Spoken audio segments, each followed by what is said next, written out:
Creemos que es fundamental la experimentación en el sistema educativo. Hay que probar cosas nuevas, hay que dejar que los más inquietos cambien los modelos, experimenten, prueba y error, prototipos, transformación. Tenemos la suerte de que hoy con el software se pueden hacer simulaciones que en otros momentos de la historia hubieran representado grandes costos y grandes complejidades.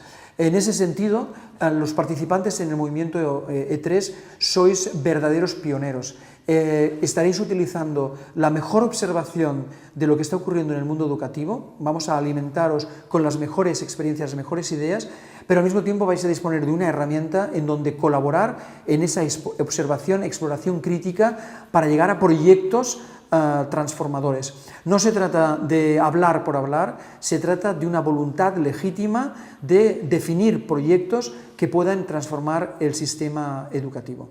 En ese sentido, no podemos más que agradeceros el que hayáis confiado en este proyecto y animaros porque nos esperan semanas y meses duros, pero con un importante resultado al final, que es demostrar que efectivamente la transformación del sistema es posible.